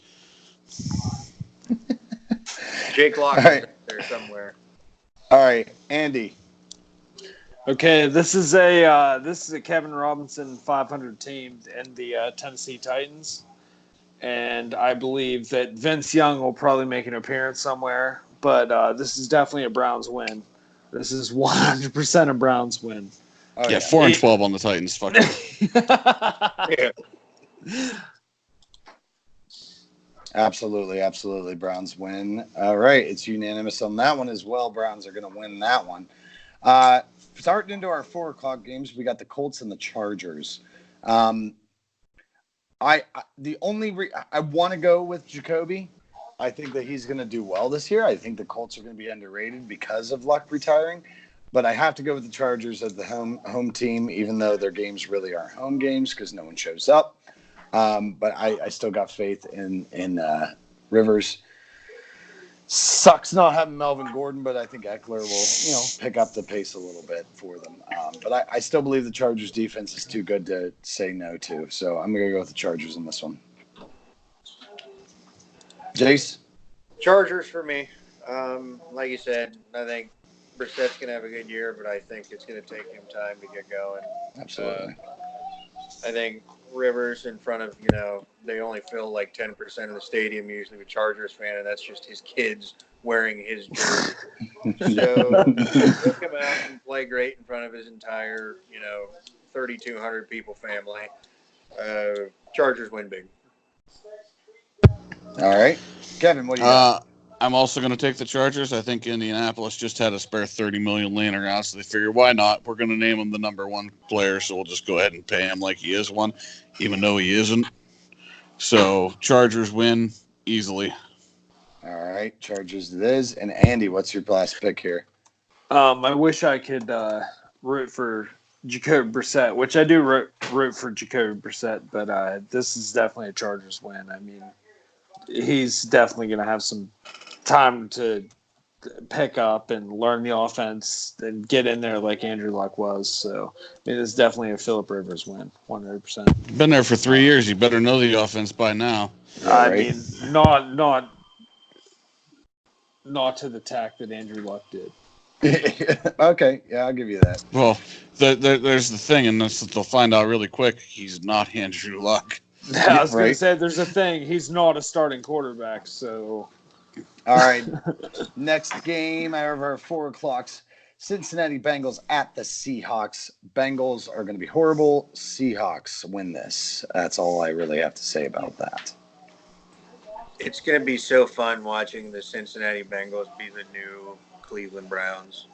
It's going to be great. Seahawks can trot out some fans and win this game, so Seahawks win. All right. Yeah, I think the 12th man could literally win this game by himself. Seattle. All right, Andy, what do you got? Matt Hasselbeck is going to come back and start this game, and they're still going to win. So, Sean Alexander. Sean Alexander, baby. MVP. Steve Largent catching the ball. Steve Largent, baby. All right, next 4 o'clock game is our 49ers at the Tampa Bay Buccaneers. I am not buying into this Buccaneers team. I think Jameis Winston's going to have the worst year of his life. I think the 49ers are going to win this. Not pretty win, but I think they're going to win it. What do you got, Jace? I think it's going to be, like you said, it's going to be an ugly game. I think you can expect it's going to be Jameis and Jimmy G just going, no, you have the ball. No, you have the ball. No, you take it. No, you have it. So it's going to be two solid defenses, I think. And boy, I really don't know either way. I'm going to go with the Bucs. Ooh, box on that one. Okay, all right. Well, I, unlike Jesse, do have faith in Jameis, but I think it's going to take a little bit longer in the season to see that progression. I think the 49ers win this game, and it's the start of Jimmy G's coronation as a top 5 quarterback. Wow, okay. All right. Thinks Jimmy G's going to be a top 5 quarterback. You're crazy, but okay. 49ers it is. With an 8-8 season. Half of the top 5 quarterbacks are 1 to 2 years away from retirement. Yeah, that's true. All right, next teams are the Giants at the Dallas Cowboys. I don't think you really have to debate too much on this. Now that Zeke is back, I don't see a reason why the Cowboys lose this game. Giants are going to be a shamble of a team. Cowboys it is. The only thing that will be competitive about this game will be Saquon and Zeke's rushing totals. Other than that, on the scoreboard, it's not even going to reflect anything close. Cowboys win big. Yeah, had Zeke not re-signed today, I would have actually probably gone with the New York Football Giants because I have that little faith in Dak Prescott. But with Zeke back, Dallas wins easily. I mean, right. I didn't even get to pick on the last one, but I'm going to take the Cowboys. Wait, we didn't get you on the last one? I thought you said the 49ers. No, somebody else said the 49ers. Oh, my bad. I said the 49ers. Yeah, the 49ers are going to win. Okay. My bad. It's okay. Jace said that. I know what I did. I wrote down Jace's because he started talking up the 49ers, and he actually went with the Bucs. So it's 49ers for everybody except for Jace. My bad. So Cowboys. Andy, you're going with Cowboys in this one too? Yeah, I am. Okay, Cowboys it is. Cowboys are unanimous. All right, we'll look into the next game. Lions at the Cardinals. I think the Cardinals are going to surprise people. I don't think they're going to be a 1-6 or 15 team like people are expecting them to. I think they're going to be a little better than that. But I think this Lions team is actually going to be surprising, so I'm going with the Lions on this one. Lions come out and instantly take like the proverbial fly swatter to this air raid offense and bring it down to earth real quick. And Cliff Kingsbury's going to have to get out his hair gel and run back to the drawing board and figure out how the hell he's going to do this and figure out furthermore how the hell he talked his way into an NFL coaching job. Lions win in the desert. I'm also going to go with the Detroit Football Lions over the Arizona Cardinals because without Patrick Peterson in that secondary there, I think Matthew Stafford's just going to tee off on those guys all day and take it home pretty easily. All right. Lions for Kevin. What do you got for me, Andy? I am also hoping that the Lions tear the Cardinals apart in that air raid offense. I mean, that's not an NFL offense, and I hope that the Lions capitalize on that because Cliff Kingsbury is shitting the bed. A douche. Now. A douche, yeah. I hope he shits the bed. He puts the douche in fiduciary. All right, next. Jesse puts the douche flute in his mouth. I was going to say he puts the douche in douche flute. Yeah. He puts a Brought douche in by- douche flute. Brought to you by douche flute. Unicorn. Jesse's wedding. All right, next lineup is the Sunday night game. I think this is going to be the best game of the week. Steelers at Patriots. And yes, I'm a Steelers fan. Yes, I'm going with the Steelers. But here's my logic behind it. Patriots never start the season off great. They usually are 2-4, maybe 3-1. They have some rough games, or 2-2, 3-1 kind of team. They have some rough games there. They lost the opener to the Chiefs last year. I think that the Steelers' improved defense after winning against them last year. I think they're going to come into this game very, very. The nerves have settled after that win last year. I think the Steelers come into Foxborough and they beat the Patriots. I'm going to agree with you. I think. What? What? It's not that hard to believe. Every year, like Jesse said, the Patriots do not start out well because what are the headlines every year? This is Brady's last year. He's done. He can't throw the ball anymore. He's had it. What happened last year after they lost to the Chiefs in the opener? And what did Is they this do? the They end went of the on dynasty? And They go fucking the Super Bowl. Exactly. So he's going to come out, like you said, your defense, Devin Bush, will probably have a very good game. And you guys will walk into Foxborough, probably put a pretty good beating on them. And then everybody will be behind their keyboards typing about how Brady needs to just go rebuild his house in Miami or wherever in Florida. He's probably got one. And, just start his new life. And then he'll probably take him to the conference championship game. So. Yep, I'm absolutely actually gonna make sure we fine. talk about that next week. I'm absolutely fine with the Pittsburgh Steelers being the team that hands the Patriots an early loss. That'd be great by me, and I think that will happen. I think this offense, the new look offense minus drama, is gonna definitely put up some points. And I think the defense did a really good job of getting after Brady last year, and he lost one more weapon in losing Gronk. So I really think that the Steelers have a good shot at winning this game. Wow. Okay. We got 3 picks of the Steelers. What do you got, Andy? I think this is definitely going to be a different look for the Patriots offense. I think they've been planning for Antonio Brown for 7 years, and this is going to be completely new to them. I mean, Juju is definitely the number one guy, but they have Dante Moncrief, they have Ryan Schweitzer, they have James Washington, Vance McDonald. I think they're going to go all over the place. I think they're going to stun them, and I think the Steelers win in Foxborough. We have a unanimous Wow. decision of Wow. the Steelers Andy winning picked over the Patriots. Steelers. Isn't that crazy? Jace Jung picked the Steelers to win something. I The want fact to be that known. Jace picked it is the one that I The just facts find don't care crazy. about your feelings. Just All You right, guys- and you then guys we're going follow to the move rotation. into our 2 Monday night games. Okay, we have the Texans at the Saints. I'm high on this Texans team. I like this Texans team, especially these late moves they made. They are definitely kind of a win now kind of team.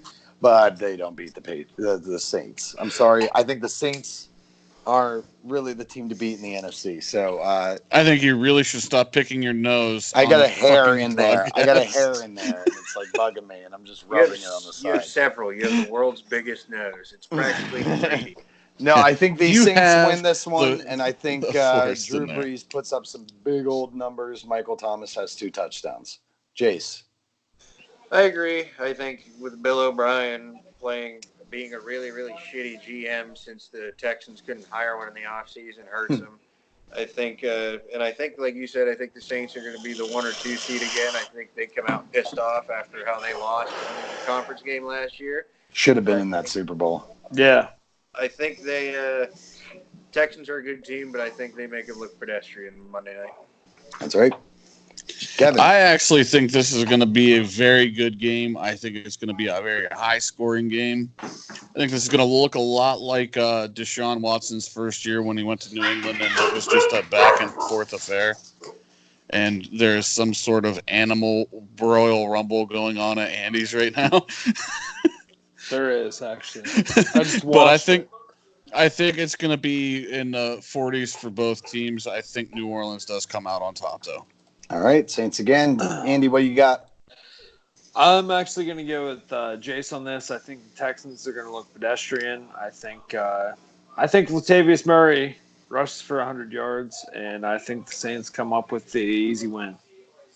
All right, Saints it is. Another unanimous Alvin for the Saints. Kamara, Latavius Murray, and then Wendell Smallwood's their It's Wendell Smallwood. Wendell Smallwood, always, yeah. Just He checking. plays. He plays for the for all the Broncos as teams. well. He plays for the Broncos as well.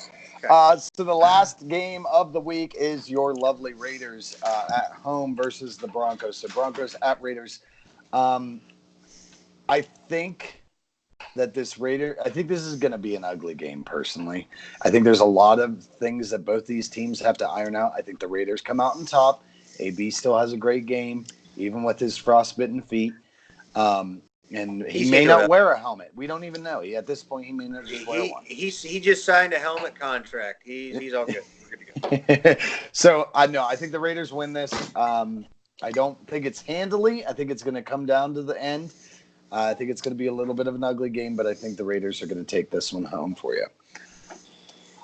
Not to sound too biased, but the one thing that keeps popping up when I look at this game is this is the last game of the week. This is a Monday night home opener and what is going to be the last season in Oakland. Those fans, it's going to look like, I don't know if San Quentin Somebody's going to is still die. standing.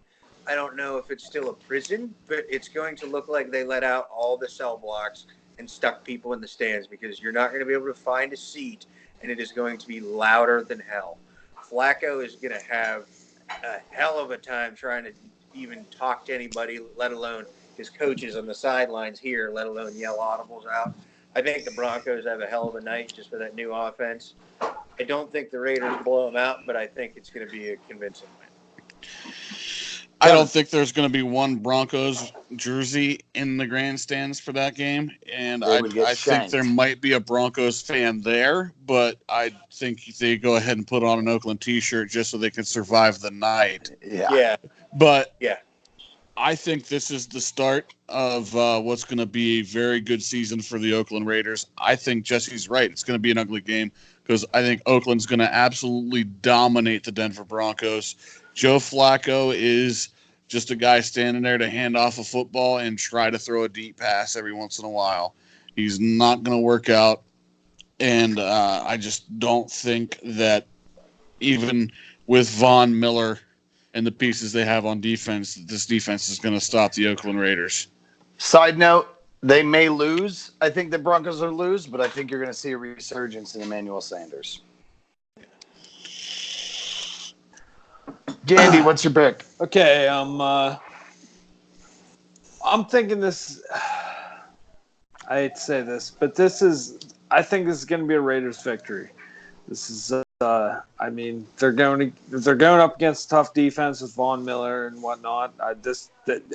You can tell this pains me to say this, but I think this is going to be a tough fought game, and I think Derek Carr he's going to earn it. He's going to earn it. And, I mean, he has Tyrell Williams to throw to now, AB, if he has a helmet on. And I mean, If he has It's- feet that stand on. yeah. Like I said, Yeah. just last Monday night game in Oakland with the Derek, Black, yeah. that crowd's going to be absolutely. I think Derek Tyrell Carr is Williams gonna and earn it. Darren Waller are going to have big games in this game, and Derek they are Carr- also available for trade if you'd like Jace Junk. All right, Derek I'm Carr gonna- will earn it. King's ransom. I'm over going to this. post our picks here on our Facebook page for all of y'all to see. Let's see if I can actually get it to show up properly. Let's see. Do. So I have an idea. How about we put a little proposition up on this one here? What's that? What do you mean? I'd say the loser buys at Applebee's. Buys Our a picks for live. the Loser buys Buys the a 20 lot. for 20 or 2 for Buys Oh 20. no, a no. live. You know, I'm not ordering off the 2 for $20. I'm gonna get what I want from the Applebee's menu. I'm gonna get my steak and shrimp. I'm confident enough that I can beat at least 2, Andy? 3. I was gonna Andy, do- I mean, yeah. I fucking beat all you guys last year in the No. fucking. If And the since other- we did it, the since we said it on football the poll. podcast, if we want to make it a bet, I'll make it a bet. What are we So- betting on? Each week we'll come up with a new punishment. I understand your whole Oh no, Applebee's thing. I meant for a season, for the season. Yeah, but I mean, let's season do like loser a weekly thing. Buys a we dinner will, at Applebee's. we will come up with a better thing than buys at Applebee's. Yeah. Because that's horrible. Yeah. That's moving on. But we'll come up with a punishment and we'll display it for everyone on Facebook and on next week's podcast for the week loser of that week. We're going to keep track of everybody's record throughout the season, see which one of us has picked the best, and then we'll come up with a nice reward for our winner and a lovely reward for our loser. We're all going to discuss that. Obviously, week 1 hasn't even started, so we've got plenty of time. But I'm going to post all of our picks on Facebook after the podcast here so everybody can see it. So go to our Facebook page at All the Rage Sports on Facebook. You can see us also. I'm going to get our Weebly website up here soon. So get that going. We do have an Instagram and a Twitter as well. Andy, I think, is in charge of our Instagram while Jace is in charge of our Twitter. And then I hold no responsibilities over anything yeah, whatsoever. You're just here. You're just here. I just host and do all the other shit. So that is our picks for the week. The final segment here, we tried to make this shorter and it ended up being longer. But I want to do some bold predictions. Everybody on NFL.com likes to do a little, bold predictions and what's going to happen and what can you take. So my week 1 bold prediction is one of our top contenders. I'm talking Saints, Rams, Patriots, these big gunners. One of these teams is going to suffer an injury that's going to decimate their season, whether it's Tom Brady's leg being broken, Michael Thomas going down, Drew Brees. I honestly feel like it's the Saints. I feel like the Saints have so much riding on the season. I feel like they're going to have a big injury here early, and it's going to cause a lot of problems for them. That's my bold prediction for week 1. Jace, what do you got for our bold predictions?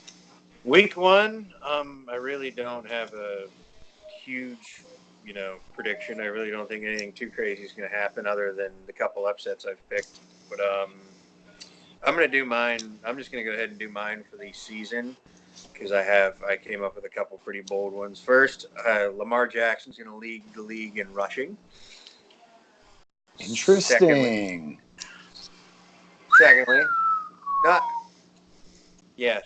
that's a pretty. We went bold, but like Jesse said, can't exactly throw the ball very well.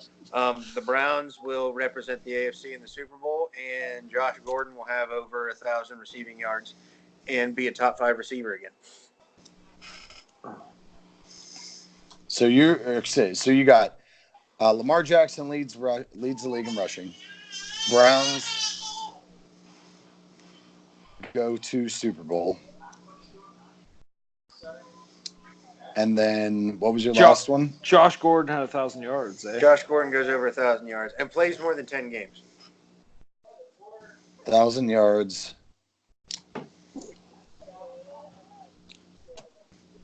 Plays more than 10 games. All right, 10 games. He's going Uh, off the board. All right, Kevin, what is some of your bolder predictions here? Bolder predictions. Well, Patty Mahomes coming down to earth. I think he's going to have at or less than 40 touchdowns this year. And I think the Kansas City Chiefs are second in the division to the Oakland Raiders. I think the Oakland Raiders take the division and go to the AFC Championship game where they lose to the Pittsburgh Steelers. As far as the NFC, I think, as I said, I think Dallas is actually going to be the 1 or 2 seed. They will go into the divisional round of the playoffs where they will lose to the Los Angeles Rams. And I think it's going to be New Orleans, Los Angeles in the conference championship. New Orleans wins, goes on to play Pittsburgh, and Pittsburgh wins. Wow. Okay, so New Orleans, Pittsburgh Super Bowl. With Pittsburgh wins? Pittsburgh wins. And about your bold prediction on the injury front, unless it's Drew Brees, New Orleans will not skip a beat. Okay. All right. All right. Andy, give me a bold prediction. Okay, this is actually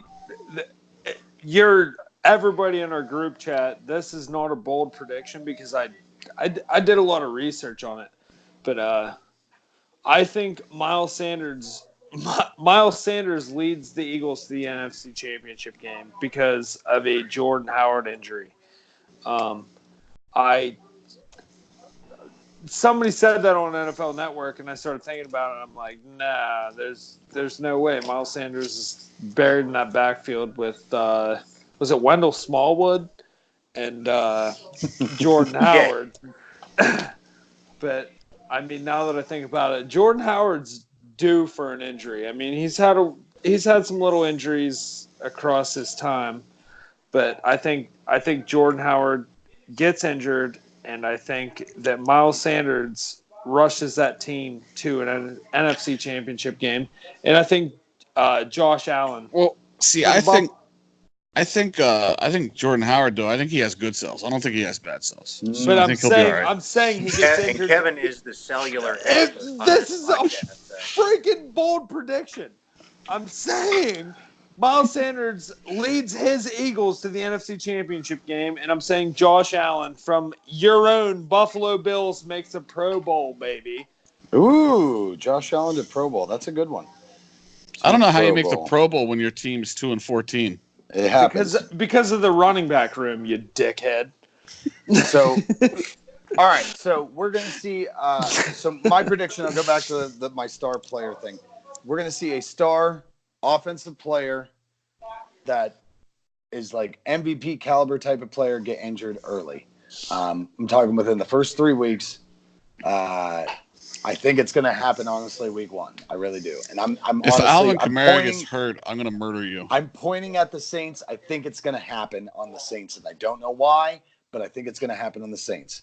My second bold prediction is, who would you guys think right now, looking at everything on paper, who's going to have the first round pick next year's draft? Jace. Dolphins. Kevin. Dolphins. Andy. Don't even ask. Dolphins. Everybody thinks the Dolphins. My bold prediction, the Dolphins are not going to have a top 10 draft pick. The number 1 draft pick is going to be the Tennessee Titans. Hey, trades. Is that trades excluded? Trades excluded? Yeah, I mean, if they trade away their first pick. No, I'm saying that they're going to own the number 1 pick, so it would be the Titans pick if they traded away whatever. I think saying that the Dolphins will be picking 10 or later with their own I think pick. you got a little something else in that freaking douche flute. Yeah. Yeah, that's right. Amen. So the Dolphins, my pick is Dolphins. We'll be picking 10 or later. 10 or later. All right. Titans own the first pick. and that is my bold predictions. Whose is going to come true? I'm pretty sure it's mine. Both of mine are going to come true, but I mean, Oh, you're betting on your prediction. who am I? Wow, how bold. I think Yeah. out of all of us, the boldest. How bold? I think boldest is probably Kevin's estimate on New Orleans Pittsburgh Super Bowl. Yeah, that's The bad. least boldest is probably Miles Sanders leading his team to an NFC Championship.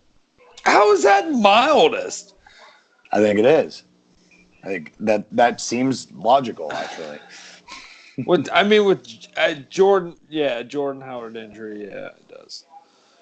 All right, so there are our bold picks. Did Jace do one? I can't remember. He did. Yeah. Lamar Jackson leads the lead in Oh, rushing. Yeah, Browns that, go to it the was Super so Bowl. stupid I forgot. Browns go to the Super Bowl. That actually may be the boldest one, is Browns going to the Super Bowl. No, Lamar Jackson leading the NFL in rushing. You is asked for pretty bold. bold. I gave it to That's you. pretty bold. Asinine. Josh Allen Pro Bowl is pretty bold. All right, so there Her are our face bold is a picks 10, but her ass for the is day. a I 9. will also post our bold picks to the Facebook page coming up here in a moment. That seems to be, I mean, that's the gist of everything for week one. I am so frigging excited for this week one. I cannot wait for the season to go afoot. So do you guys have any last words before we sign off tonight? I'm gonna get the hell out of here and go put my pillow on my head on my pillow and wait for 8:30 tomorrow to roll around so I can watch some actual regular season football. Woo-hoo. Which was the Good, night Kevin. before the regular Good. I'm season. going to go get something to eat because I'm fucking hungry. Okay, I have to shout out a couple guys from work. No, you my don't. yeah, I do. My No, cousin you Mike. You My really cousin don't, Mike. though. But I mean, that'll make them watch until the entire way to the end, and it's great. Need to shout out my 2 cousin hours, Mike. nobody's My watching. cousin Mike, Yeah. he's like, my cousin Mike watched it the whole way through the first time. Jeff Shannon. I'm pretty sure that's it. All right, well, cousin Mike and Jeff Shannon, we really appreciate you guys tuning in. And please come back and for don't more. be afraid to click on that sign up button and donate to our PayPal. Also, don't be afraid to hit that share button either. And Matt Smith. Share and it Matt Smith. around. All right, Matt guys, Smith, you're a beast. you the man. All right, thank you all. Jesus Thank God. you all for tuning in today. We appreciate everybody coming in. We will see you next week when we talk about all of week 2. We recap our week 1, take a look at our bold predictions, see if anything's heading in the right direction, and then talk about all the recent news going on. Thanks for joining us. This is All the Rage Sports Broadcast. Over and out.